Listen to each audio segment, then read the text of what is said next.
जो एक बार फिर से अपने चैनल फैज 7079 में आपका स्वागत है। बहुत सारे बच्चों का कंप्लेन आ रहा है, सर छोटे छोटे बच्चों के लिए वीडियो बनाइए। तो 10वें वर्ग की वीडियो भी चल रही है, वो भी मिलती रहेगी आपको, और ये छोटे बच्चों के लिए भी कुछ वीडियो देखते हैं हम लोग। सबसे पहले हम देखते हैं आयत। आयत भाई किसको कहेंगे, आयत क्या होता है? देखिए, आप अपने घर में बहुत सारा सामान देखे हैं, जैसे टेबल देखे, तो टेबल का ऊपरी हिस्सा जिसमें एक साइड लंबाई होती है वो ठीक लंबाई के बराबर होती है, और एक साइड से चौड़ाई वो चौड़ाई के बराबर होती है उसको हम क्या बोलेंगे, आयत बोलेंगे। सबके घर में मोबाइल होगा, देखिए मोबाइल का लंबाई लंबाई के बराबर, चौड़ाई चौड़ाई के बराबर, उसको हम क्या बोलेंगे, आयत बोलेंगे। घर में किवाड़ होता है, ठीक है ना, वो लंबाई लंबाई के बराबर और चौड़ाई के चौड़ाई के बराबर, उसको हम क्या बोलेंगे, आयत बोलेंगे। तो आइए आयत की परिभाषा सबसे पहले लिखें, वैसी आकृति, वैसी आकृति, वैसी आकृति, वैसी आकृति, क्या बोलेंगे परिभाषा, वैसी आकृति जिसकी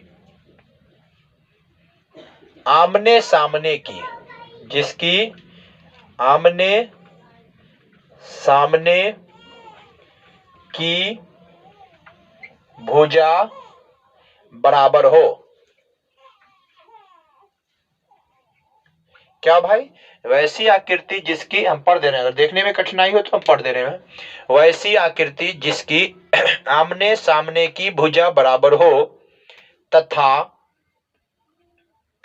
प्रत्येक कोण, प्रत्येक कोण, समझाते हैं आपको कोण क्या होता है।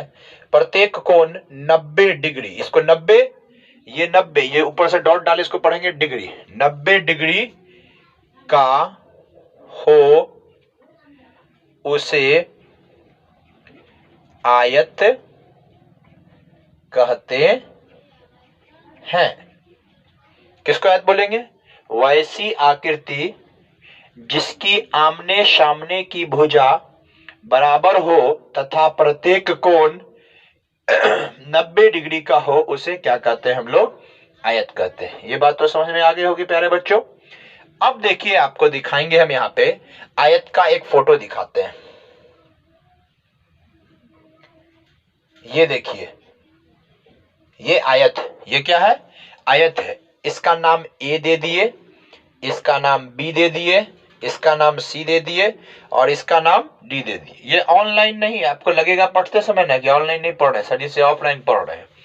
देखिए सर जी, तो अगर ये 4 मीटर लंबा है, देखा जाए तो ये भी कितनी मीटर लंबा है, 4 मीटर। ये दोनों क्या है, बराबर है, ये दोनों क्या है, बराबर है। और अगर ये 3 मीटर लंबा है तो ये भी कितना मीटर लंबा है, ये एम लिखते हैं, एम का मतलब मीटर। ये अगर 4 मीटर है दोनों सामने वाला, तो ये दोनों सामने वाला कितना मीटर है, 3 मीटर है। तो इसको हम लोग क्या बोलेंगे, आयत बोलेंगे। क्या बोलेंगे सर, हमने कहा था 90 डिग्री। देखिए 90 डिग्री उसको बोलते हैं जो एक सीधी रेखा रहे और दूसरा सीधा उस पर खड़ा रहे, मतलब एल आकार का, एल पढ़ते हैं एबीसीडी का अक्षर, उसमें जो एल अक्षर होता है वो 90 डिग्री का कोण बनाता है। तो यहाँ पे जो कोण बना बाबू रे, ये क्या डिग्री का कोण बना, ये बना 90 डिग्री। तो आयत में देखिए क्या कहते हैं, वैसी आकृति जिसकी आमने सामने की भुजा बराबर हो। तो आमने सामने की भुजा तो बराबर है, ये देखिए ये 4 4 के बराबर है, 3 3 के बराबर है, लेकिन कहा प्रत्येक कोण 90 डिग्री, मतलब जो जो कोना होगा वो 90 डिग्री। देखिए है ना, एक सोया हुआ है दूसरा उस पर खड़ा है, तो यहाँ क्या डिग्री का कोण बनेगा, 90 डिग्री का। ठीक है, सब में लिखने की जरूरत नहीं, एगो में लिख देंगे कोई बात नहीं चलेगा, एक भी नहीं लिखने चलेगा, क्योंकि ये बता ही रहा है, यहाँ भी कोना, यहाँ भी कोना, यहाँ भी कोना, यहाँ भी कोना, जो भी कोना होगा वह कितने डिग्री का कोण बनाएगा, तो आपको 90 डिग्री का कोण बनाएगा। तो इस तरह से इसको हम लोग क्या बोलेंगे, आयत बोलेंगे। प्यारे बच्चों, उम्मीद करते हैं कि आप लिख लिए होंगे। अब इस पे क्वेश्चन बनाएंगे, वीडियो थोड़ा लंबा होगा, घबराएंगे नहीं, समझेंगे। पहले फिर से एक बार, आयत किसे कहते हैं, आयत को इंग्लिश में रेक्टेंगल कहा जाता है। वैसी आकृति जिसकी आमने सामने की भुजा बराबर हो तथा प्रत्येक कोण 90 डिग्री का हो, उसे आयत कहते हैं। जैसा कि मैंने आपको बताया, ए बी सी डी। आपने अपने घर में चादर देखा है, अभी ठंड का मौसम है, कंबल देखा है, कंबल की लंबाई देखिएगा 2 साइड से बराबर होगा और 2 साइड से चौड़ाई बराबर होगा, ठीक है ना, तो उसको भी क्या बोलेंगे हम लोग, आयत बोलेंगे। ठीक है, आप अपने घर में इस तरह से बहुत सारे सामान देखे होंगे, ठीक है, और उसमें आपको बताइए, खुद से सोचिए कि कौन सा आयत है और कौन सा क्या है, वर्ग है, ठीक है। चलिए आयत के बारे में जानेंगे अब क्वेश्चन के अनुसार कि क्वेश्चन में क्या। इसको मिटाते हैं प्यारे बच्चों, फिर देखते हैं हम आयत में और भी बहुत सी चीजें हैं, हम आपको बताने का प्रयास करेंगे। चलिए अब सबसे पहली बात आती है कि भाई आयत में कितनी भुजाएं होती है। तो प्यारे बच्चों नोट करेंगे पहला पॉइंट, आयत में 4 भुजाएं होती है। कितनी भुजा होती है? आयत में 4 भुजाएं होती हैं। भुजा समझ रहे हैं, चारों साइड वाला जो हुआ वो क्या हो गया, आयत में 4 भुजाएं होती है। दूसरी बात आयत के बारे में, आयत में 4 कोण होते हैं। आयत में 4 कोण होते हैं। कितना कोण होता है? 4 कोण होते हैं, याद रहेगा। कोई आपसे पूछेगा कि भाई आयत में कितनी भुजाएं होती है, आप कहिएगा आयत में 4 भुजाएं होती है। कोई पूछेगा आयत में कितने कोण होते हैं, आप कहिएगा आयत में 4 कोण होते हैं, ठीक है। आइए उसके बाद जानते हैं आयत के बारे में। आयत के 4 शीर्ष होते हैं। क्या होते हैं भाई? 4 शीर्ष होते हैं।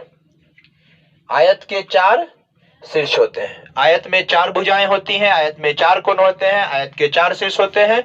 और चौथा आइए आयत के बारे में, आयत के चारों कोणों का योग 360 डिग्री, ये डिग्री लिखा हुआ है, 360 डिग्री होता है। आयत के चारों कोणों का योग कितना डिग्री होता है? आपसे कोई पूछेगा भाई एग्जाम में कहीं भी कि आयत के चारों कोणों का योग कितना डिग्री होता है आप क्या कहिएगा? आयत के चारों कोणों का योग 360 डिग्री होता है। तो आयत में कितनी? आयत में 4 भुजाएं होती हैं, आयत में 4 कोण होते हैं, आयत में 4 शीर्ष होते हैं, आयत के चारों कोणों का योग 360 डिग्री होता है। कैसे कैसे होता है सो समझिए, फोटो बनाकर समझिए। देख रहे हैं, यहाँ ए नाम दिया, यहाँ बी नाम दिया, यहाँ सी नाम दिया और यहाँ डी नाम दिया। देखिए ये ए बी क्या है? एक भुजा, बी सी दूसरी भुजा, सी डी तीसरी भुजा और ए डी चौथी भुजा। आयत में कितनी भुजाएं हो गई? आयत में 4 भुजाएं हुई कि नहीं हुई? बताइए आप ही लोग। ठीक, अब कहा आयत में 4 कोण। सर देखिए, एक कोना ए पर, एक कोना बी पर, एक कोना सी पर, एक कोना डी पर। आयत में कितनी कोण हो गई? आयत में 4 कोण हो गए। फिर आप जानिए कि आयत के 4 शीर्ष, शीर्ष समझते हैं जहां पे 2 रेखाएं आपस में आकर मिलती हैं। देखिए यहां पे आके मिल रही है ना, तो ये एक शीर्ष है। यहाँ देखिए कोना पे मिल रहा है ना दोनों रेखा, एक शीर्ष, 2 हो गया। ये वाला मिल रहा है 3 और ये वाला क्या हो गया? 4। ये तो 4 शीर्ष हो गए। अब कहा आयत के चारों कोनों का योग 360। हो सकता है वीडियो और साफ नहीं दिखे तो आप सुनिए मेरी बात को। आयत के चारों कोनों का योग 360 डिग्री होता है। मतलब 90 सर बताए थे ना कि चारों कोण 90 होता है। तो यहाँ 90, यहाँ 90, तो 90 90 180, फिर यहाँ 90, फिर यहाँ 90। तो चारों 90 को जब आप जोड़ेंगे तो आपको 360 डिग्री पुड़ेगा। बच्चों उम्मीद करते हैं ये भी आप सीख गए होंगे। इसको भी हम मिटा देते हैं और फिर हम आगे बढ़ते हैं। एक क्वेश्चन आपको दिखाते हैं, एक क्वेश्चन बना के दिखाएंगे। और ऑफलाइन वाले बच्चे जो हमसे पढ़ते हैं, कल इसका बढ़िया से फाइनल करके लाएंगे और इसको याद करके भी लाएंगे। चलिए अब आइए एक प्रश्न ले लेते हैं। क्वेश्चन एक पहला, एक आयत की लंबाई, एक आयत की लंबाई क्या कर रहा है? एक आयत की लंबाई, अगर न दिखे तो सुना कीजिए। एक आयत की लंबाई 10 मीटर, 10 एम से मीटर, तथा चौड़ाई ना दिखे मेरा लिखा हुआ, आप सुनिए हम क्या बोल रहे हैं। एक आयत की लंबाई 10 मीटर तथा चौड़ाई 6 मीटर, 6 मीटर है, तो आयत का क्षेत्रफल, आयत का क्षेत्रफल तथा परिमाप,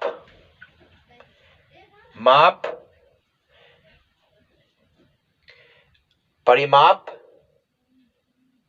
ऐसा करते हैं, इसको ऐसा करते हैं। एक आयत का क्षेत्रफल कॉमा परिमाप और विकर्ण निकाले।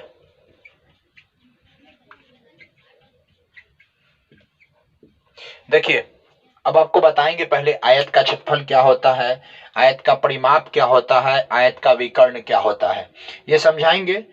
अब पहले सवाल पढ़ लीजिए कि एक आयत की लंबाई 10 मीटर तथा चौड़ाई 6 मीटर है तो आयत का क्षेत्रफल परिमाप और विकर्ण निकालें। देखिए क्षेत्रफल क्या होता है, मान लीजिए आयत है, एक चादर है, वो आयताकार है, उसको हम बिछाएंगे तो वो कितना जगह लेगा उसको कहेंगे क्षेत्रफल। उसको क्या कहेंगे? क्षेत्रफल कहेंगे। बात समझे? हम आयत को बिछाएंगे उस चादर को तो कितना जगह लेगा, वो क्या हो गया? क्षेत्रफल। उदाहरण के लिए आपके घर में एक मोबाइल है, उसको हम रखेंगे जमीन पे तो वो कितना जगह लेगा, वो हो गया उसका क्षेत्रफल। और परिमाप क्या होता है, जैसे मान लीजिए कि एक रस्सी से हमने ऐसा बनाया रस्सी से बनाया ना, रस्सी से, तो ये रस्सी कितना लगा बनाने में, इसको है कि नहीं है, चारों साइड से बनाया, बीच का हिस्सा बनाया तो कितना लगा, तो उसको क्या बोलेंगे? परिमाप। और विकर्ण जानते क्या होता है? कोनमा कोनमी, ई कोना से ई कोना, ई विकर्ण हुआ, ई कोना से ई कोना क्या हुआ? विकर्ण हुआ। विकर्ण समझे? पहले क्षेत्रफल समझे। मान लीजिए घर है आपका, घर का जो जमीन है वो जितना जगह पर आप लोग बैठते हैं, है कि नहीं है, वो हो गया आयत का क्षेत्रफल। उसके बाद क्या हो गया, जो जमीन है तो उसको चारों साइड और बीच का बनाने में जो पक्का का सामान सीमेंट बालू लगा वो हो गया उसका परिमाप। और एक कोना से दूसरा कोना वो क्या हो गया? विकर्ण। ये तीन चीज याद रखिए, इसमें फॉर्मूला होता है, हम बताएंगे अभी आपको। पहले देखिए लंबाई कितना दिया हुआ है, लंबाई दिया हुआ है 10 मीटर, तो यहां लिखेंगे 10 मीटर। चौड़ाई कितना दिया हुआ है आपको? चौड़ाई दिया हुआ है आपको 6 मीटर, तो लिखेंगे 6 मीटर। ठीक है, अब लिखेंगे इसलिए आयत का क्षेत्रफल, आयत का क्षेत्रफल। बाबू रे आपसे कोई पूछेगा आयत के क्षेत्रफल का फॉर्मूला तो रट लो। आयत का क्षेत्रफल का फॉर्मूला मैंने पहले आपको नहीं बताया क्योंकि डायरेक्ट मैं चाहता था क्वेश्चन के माध्यम से बताऊं। आयत का क्षेत्रफल का फॉर्मूला होता है लंबाई, क्या होता है? लंबाई गुना चौड़ाई। ये रट लेना है कि आयत का क्षेत्रफल बराबर क्या होता है? लंबाई गुना चौड़ाई। आयत का क्षेत्रफल क्या होता है? लंबाई गुना चौड़ाई। तो लंबाई कितना है? देखिए 6 मीटर, सॉरी गलत हो गया, लंबाई कितना है? 10 मीटर। लंबाई कितना है? तो यहां लिखेंगे 10 मीटर एम गुने चौड़ाई कितना है? 6 एम। तो 10 को 6 से गुना किए 10 चक्का 60, एम को एम से गुना किए तो एम स्क्वायर। समझिए बात को पहले। आयत का क्षेत्रफल क्या होता है? लंबाई गुने चौड़ाई। लंबाई कितना है? 10 मीटर, तो लिखे 10 मीटर। चौड़ाई कितना है? 6 मीटर, तो लिखे 6 मीटर। 10 को 6 से गुना किए 10 छक्का 60, एम को एम से गुना किए तो एम स्क्वायर, 60 मीटर हो गया। अब देखिए आयत का परिमाप, आयत का परिमाप, परिमाप को परिमिति भी बोलते हैं। इसका फॉर्मूला क्या होता है सुनिएगा, 2 इंटू लंबाई प्लस चौड़ाई। क्या होता है? आयत का परिमाप 2 के बाद इंटू लंबाई प्लस चौड़ाई। तो 2 इंटू लंबाई का मान कितना है? 10 मीटर, तो यहाँ 10 हो गया, अब प्लस चौड़ाई कितना है? तो यहाँ हो गया 6, तो 2 गुने 10 और 6 कितना हो गया? 16। देखिए परिमाप होगा ना, जोड़ में स्क्वायर नहीं होगा, एम को यहाँ गुना में है तो एम से एम क्या हो गया? स्क्वायर। लेकिन जोड़ में 10 6 16, एम एक खेट रहेगा, तो यहाँ कितना हो गया? गुना कीजिएगा तो 16 दूना 32, 16 दूना 32 मीटर। हो सकता है आपको नीचे नहीं दिख रहा होगा, तो जो है सो आप यहाँ सुन लीजिए कितना लिखा हुआ है? 32 मीटर। फिर से देखिए एक सवाल को, एक आयत की लंबाई 10 मीटर तथा चौड़ाई 6 मीटर है तो आयत का क्षेत्रफल परिमाप और विकर्ण, विकर्ण अभी निकालेंगे। लंबाई कितना मीटर है? 10 मीटर, सवाल में लिखा था, लिख दिए। चौड़ाई कितना मीटर है? 6 मीटर, तो लिख दिए 6 मीटर। आयत के क्षेत्रफल का फॉर्मूला रट के रखें याद, लंबाई गुने चौड़ाई। तो लंबाई कितना है? 10 मीटर, तो 10 एम। चौड़ाई कितना है? 6 मीटर, तो 6 एम। 10 छक्का 60, m को m से गुना किया तो कितना हो गया m स्क्वायर। आइए आयत का परिमाप 2 इंटू लंबाई प्लस चौड़ाई, तो 2 इंटू लंबाई का मान कितना है 10 मीटर, तो 10 m, चौड़ाई कितना है 6 मीटर, तो 6 m, 10 और 6 को जोड़ेंगे, 10 6 का सॉरी गुना नहीं जोड़ेंगे, 10 और 6 16, 16 दूना 32 m। क्या पढ़ेंगे परिमाप का फॉर्मूला 2 इंटू लंबाई प्लस चौड़ाई, क्षेत्रफल का लंबाई गुना चौड़ाई। तो ये आयत का आपने क्षेत्रफल सीखा, आयत का परिमाप सीखा, अब आप आयत का विकर्ण सीखेंगे। तो एक एग्जांपल मैं आपको दे रहा हूं जिसमें क्षेत्रफल और परिमाप हो चुका है। अब आयत का विकर्ण, आयत का विकर्ण का फॉर्मूला होता है रूट अंडर, क्या होता है मेरे साथ साथ समझिए, रूट अंडर लंबाई का स्क्वायर प्लस चौड़ाई का स्क्वायर। अगर मैंने ऑनलाइन में ऑफलाइन वाला फीलिंग नहीं दिलाया आपको तो फिर बेकार है मेरा पढ़ाना। सर लंबाई कितना मीटर है 10 मीटर, चौड़ाई कितना है 6 मीटर, कहा था क्या क्षेत्रफल निकाल लिए, परिमाप निकाल लिए। अब आयत का विकर्ण का फॉर्मूला देखिए, सुनिए ये फॉर्मूला को सुनिए, रूट अंडर ऐसा था ना, देखिए रूट अंदर बोलिए ठेठी भाषा में, तो रूट के अंदर ना है, तो रूट आप कहिए सर अंडर क्या बोलते हैं सर, तो ठेठी भाषा समझिए कि रूट के अंदर, उसी को थोड़ा सा इंग्लिश की भाषा में बोलेंगे रूट अंडर। ऐसे नहीं समझना तो रूट अंदर बोलिए ना, वही बात है, अंदर बोलिए उसे थोड़ा सा टेढ़ा कर बोलिए, टाइट से अंडर हो जाएगा, है ना। तो रूट अंडर बोलिए सर, अंडर क्या बोले, अरे अंदर नहीं अंदर, देखिए घर के अंदर है ना, घर के आदमी तो बोलते हैं ना, कहाँ है सर, मान लीजिए फैसल को खोजने गए आप, है ना घर पर, सर जी घर के अंदर से, क्या बोलिएगा सर जी घर के अंदर है, उस तरह से ये रूट के अंदर है, मतलब रूट अंडर है। चलिए रूट अंडर लंबाई का मान कितना है बउआ 10 है, तो क्या करेंगे 10 का स्क्वायर, और चौड़ाई का मान कितना है तो 6 का स्क्वायर। आपको यार सर एगो समस्या ऑनलाइन बताइए नहीं कि हमको समझे में नहीं आया, कहा कि सर 10 था तो इसको डिब्बा लगा के स्क्वायर किया इसको बिना अकेला, तो हम कहेंगे अभी ये समझा देंगे आपको कि 10 पर काहे डिब्बा लगाए ना, कि 10 दूगो संख्या है, अगर हम इस डिब्बा को हटा देते, मान लीजिए ऐसे हटा देंगे तो आपको पता लगता है कि स्क्वायर किस पर है, 0 पर है कि 1 पर है। फैसर कहेंगे 0 पर है, दूसरा हमारा चेला कहेगा नहीं 1 पर है, तीसरा कहेगा दोनों पर है, तो लड़ाई ना हो जाएगा। तो हमको लड़ाई नहीं करवाना है, हमको क्या करना है इसको घेर के देना है। अब क्लियर है कि भैया ये दोनों का स्क्वायर है, आई 6 तो अकेला है बेचारा, फैसर भी देखेंगे कहेंगे 6 पर स्क्वायर है, फैसर का चेला देखेगा वो भी कहेगा 6 का स्क्वायर है, बुझला कि नहीं बुझला। तो इसीलिए अब देखिए किसी भी संख्या को 10 है ना तो 10 का पहरा 10 बार पढ़िए, क्योंकि कई बार यहाँ 2 लिखा हुआ है, नहीं तो यह समझिए 10 को 10 से गुना कीजिए, 10 दाएंगे कितना हो गया 100 हुआ कि नहीं हुआ, तो यहाँ पर क्या लिखेंगे 100 प्लस 6 का 2 बार लिखे 6 गुना 6, तो 6 1 कितना हो जाएगा 36, तो यहाँ पे क्या लिख देंगे 36, रूट अंडर 136। इसका एक और नियम है, देखिए अगर समझ सकते हैं तो समझिए, नहीं समझिएगा ना तो आप बच्चा आपके लिए इतना ठीक है, इतने कर दिए ना बहुत है। देखिए अगर समझना चाहते हैं तो तनी समझिए कि रूट 36 को 136 को और क्या लिख सकते हैं। ये देखिए ये चीज जो है 10वां वाला को काम आता है, अब 5वां वाला को काम आता है। इतना समझे ना कि लंबाई 10 मीटर चौड़ाई 6 मीटर, तो आयत का विकर्ण रूट अंडर लंबाई का स्क्वायर प्लस चौड़ाई का स्क्वायर, तो लंबाई का 10 तो 10 का स्क्वायर 106 का स्क्वायर 36, तो 100 को में 36 जुड़ा था 100, इतना तो बुझले बा। रूट के अंदर फैसर घर के अंदर, तो रूट के अंदर लंबाई का स्क्वायर प्लस चौड़ाई का स्क्वायर, पैसा जेब के अंदर, तो यहाँ रूट के अंदर क्या चीज लंबाई का स्क्वायर प्लस चौड़ाई का, रूट के अंदर मतलब रूट अंडर।